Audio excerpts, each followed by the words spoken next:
Hello students, आज हम जीवन की मौलिक इकाई का 25th वर्कशीट के बारे में डिस्कस करेंगे। इसमें कोशिका के दो अंगक के बारे में बताया गया है। एक है माइटोकॉन्ड्रिया, दूसरा है रसधानियाँ।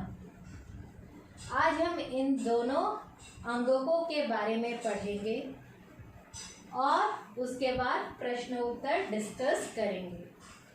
जैसा कि आपको पता है कि कोशिका के अंदर, चाहे वो पादप कोशिका हो या जंतु कोशिका हो, कोशिका के अंदर कोशिका द्रव्य होता है और कोशिका द्रव्य में अलग अलग अंगक होते हैं जो कोशिका के विभिन्न कार्य करते हैं।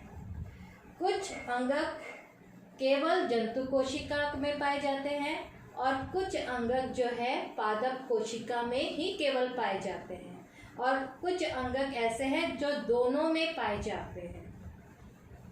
तो इन्हीं अंगकों में से आज हम माइटोकॉन्ड्रिया के बारे में पढ़ेंगे। माइटोकॉन्ड्रिया दिखने में ऐसे होता है, अगर उसे काट दिया जाए बीच में से तो वो अंदर से ऐसे दिखाई देगा। जो माइटोकॉन्ड्रिया होते हैं वो दो उसके कवर होते हैं, दो झिल्लियाँ होती हैं। जो बाहरी झिल्ली होती है उसमें छोटे छोटे छेद होते हैं और जो अंदर की झिल्ली होती है वो वलित होती है। वलित मीन्स फोल्डेड होती है, ऐसे फोल्डेड होती है। उसके अंदर माइटोकॉन्ड्रिया के अंदर जो द्रव्य होता है उसे मैट्रिक्स कहते हैं। उसके बाद माइटोकॉन्ड्रिया में अपने राइबोसोम पाए जाते हैं और डीएनए भी पाए जाते हैं। तो माइटोकॉन्ड्रिया कोशिका के लिए क्यों इम्पोर्टेंट है, क्या कार्य वो करती है?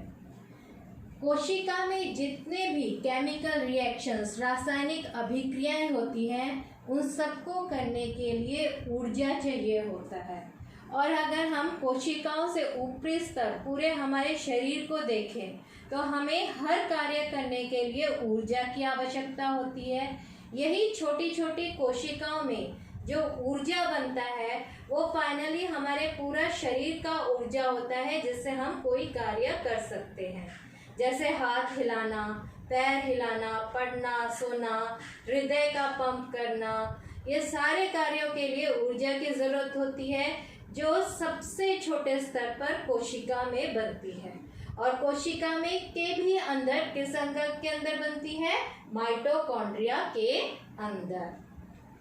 तो कोशिका में जितनी रासायनिक क्रिया होती है उनके लिए जो आवश्यक ऊर्जा होती है वो माइटोकॉन्ड्रिया में बनती है और उस ऊर्जा का नाम होता है एटीपी, एडिनोसाइन ट्राइफॉस्फेट।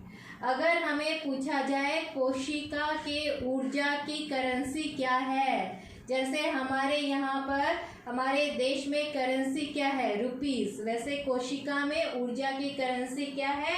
एटीपी। इसका फुल फॉर्म है एडिनोसिन ट्राइफॉस्फेट। अब क्योंकि माइटोकॉन्ड्रिया जो है कोशिका के लिए ऊर्जा बनाती है, इसीलिए इसे ऊर्जा संयंत्र या कोशिका का बिजली घर या कोशिका का पावर हाउस भी कहा जाता है। उसके बाद एटीपी कैसे बनता है? एटीपी श्वसन प्रक्रिया, सांस लेने की प्रक्रिया के दौरान एटीपी बनता है। जब हम सांस लेते हैं, हमें पता है हम अंदर ऑक्सीजन लेते हैं, तो ये ऑक्सीजन जो है ब्लड के द्वारा, रक्त के द्वारा हर एक कोशिका में पहुंच जाता है। कोशिका के अंदर जो खाद्य पदार्थ, जो हमने खाना खाया है, वो माइटोकॉन्ड्रिया के अंदर जो ऑक्सीजन, माइटोकॉन्ड्रिया के अंदर क्या होता है? ये खाद्य पदार्थ और जो हमने सांस में ऑक्सीजन लिया है, ये दोनों मिलके, या इसको अगर मैं बोलूँ खाद्य पदार्थ को ऑक्सीजन में जलाकर जो ऊर्जा प्राप्त होती है, यह कार्य माइटोकॉन्ड्रिया के द्वारा किया जाता है और उसके बदले में हमें क्या मिलता है? एटीपी। तो खाद्य पदार्थ चाहिए, जो कि ग्लूकोज के फॉर्म में कोशिका के अंदर घुसता है। सांस भी जब हम ऑक्सीजन लेते हैं, वो ऑक्सीजन, ग्लूकोज प्लस ऑक्सीजन जब मिलते हैं तो हमें ऊर्जा की प्राप्ति होती है, और यह श्वसन अभिक्रिया माइटोकॉन्ड्रिया के अंदर होती है। इसीलिए माइटोकॉन्ड्रिया को कोशिका का पावर हाउस या बिजली घर कहा जाता है। अब जैसे मैंने पहले बताया था कि कोशिका माइटोकॉन्ड्रिया के 2 झिल्लियां होती हैं। बाहरी झिल्ली में छेद होती है, जबकि अंदर की जो झिल्ली होती है वो फोल्डेड होती है। उसके बाद माइटोकॉन्ड्रिया में अपनी डीएनए और राइबोसोम पाए जाते हैं। डीएनए और राइबोसोम पाए जाने का मतलब, वैसे डीएनए जो है वो कोशिका के केंद्रक में पाया जाता है, जो एक आनुवांशिक हेरिडिटरी प्रॉपर्टी का काम करता है।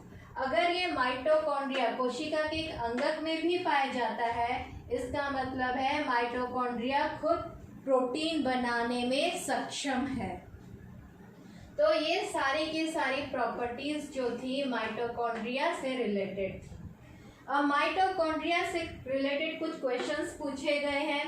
पहला प्रश्न है कि माइटोकॉन्ड्रिया को कोशिका का बिजली घर क्यों कहा जाता है? क्यों कहा जाता है? एक कोशिका में जो भी रासायनिक अभिक्रियाएं होती है उसके लिए ऊर्जा कहाँ से? एटीपी में, वो माइटोकॉन्ड्रिया में ही बनता है, इसीलिए माइटोकॉन्ड्रिया को कोशिका का बिजली घर कहा जाता है। उसके बाद दूसरा प्रश्न है कि किस क्रियाओं के लिए चाहिए? कोशिकाओं को कौन सी क्रियाओं के लिए, कौन से काम के लिए ऊर्जा की आवश्यकता होती है? तो कोशिकाओं की रासायनिक क्रियाओं के लिए ऊर्जा की आवश्यकता होती है। उसके बाद एटीपी का फुल फॉर्म पूछा गया है प्रश्न 4 में, इसका है एडिनोसिन ट्राइफॉस्फेट। अब हम आते हैं रसधानियों के ऊपर। रसधानियां जो है वो पादप कोशिका में बहुत बड़े आकार की होती है। इतने बड़े आकार की होती है कि लगभग वो पूरे कोशिका का ऑलमोस्ट सारा का सारा स्पेस वही ऑक्युपाई कर लेती है। 50 से 90% स्पेस आयतन जो होता है पादप कोशिका का, वो केवल रसधानी ही होता है। जंतु कोशिकाओं में रसधानियां बहुत छोटी छोटी होती हैं या अनुपस्थित होती है, बिल्कुल होती ही नहीं है। तो पादप कोशिका में इतनी बड़ी रसधानी की क्यों जरूरत है? आपने देखा होगा कि जो पादप कोश जो भी आप पत्ते लो, वो सारे के सारे उनको आप दबा नहीं सकते, वो सारे के सारे पूरे हार्ड होते हैं। जैसे हमारे शरीर को हम दबा सकते हैं ऐसे, वैसे हम पत्तियों को, टहनियों को, इनको दबा नहीं सकते।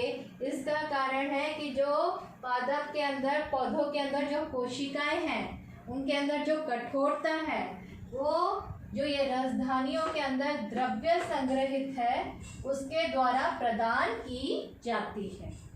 अब रसधानी के जो द्रव्य होते हैं उनमें क्या होता है? कौन सा द्रव्य होता है? जो रसधानी के द्रव्य होते हैं वो पौधों के लिए कई आवश्यक सामग्री बनाते हैं, कई आवश्यक केमिकल्स, रसायन बनाते हैं, जैसे एमिनो अम्ल, कार्बनिक अम्ल, प्रोटीन, शर्करा, ये सारे पादप कोशिका को ज़रूरत होते हैं। और इनको कौन बनाता है? इनको बनाता है रसधानी के अंदर जो द्रव्य है वो बनाते हैं। उसके बाद जो ये रसधानी होती है वो एक कवर से ढकी होती है जिसको हम टोनोप्लास्ट कहते हैं। अगर ये टोनोप्लास्ट नहीं होगी तो रसधानी का द्रव्य कोशिका द्रव्य के साथ मिल जाएगा। इसलिए इन दोनों को अलग रखने के लिए जो रसधानी की झिल्ली होती है वो मौजूद होती है, जिसका नाम है टोनोप्लास्ट। उसके बाद एक कोशिका जीव, यानी कि जिसमें केवल एक ही कोशिका होती है, उसमें रसधानी और अधिक कार्य करती है। वो और अधिक कार्य क्या है? जो अपशिष्ट पदार्थ है, जो वेस्ट मटेरियल है, और जो अतिरिक्त जल है, एक्स्ट्रा वाटर, उसको भी तो सेल से बाहर निकालना होता है। तो वह कार्य एक कोशिका जीव में ये रसधानी करती है। अब है क्वेश्चंस जो आए हैं इस पर, ये इस तरह से है कि रसधानी किस कोशिका का महत्वपूर्ण अंगक है? पादप कोशिका का, क्योंकि जंतु कोशिका में ये बहुत छोटी होती है या अनुपस्थित भी होती है, और इसकी झिल्ली का नाम है टोनोप्लास्ट। उसके बाद प्रश्न 4 है कि रसधानी के द्रव्य में उपस्थित आपको 3 आवश्यक पदार्थों के नाम लिखने हैं। तो ये है एमिनो अम्ल, कार्बनिक अम्ल और प्रोटीन। तो ये था आज का वर्कशीट। नेक्स्ट वर्कशीट में हम फिर से मिलेंगे। Thank you.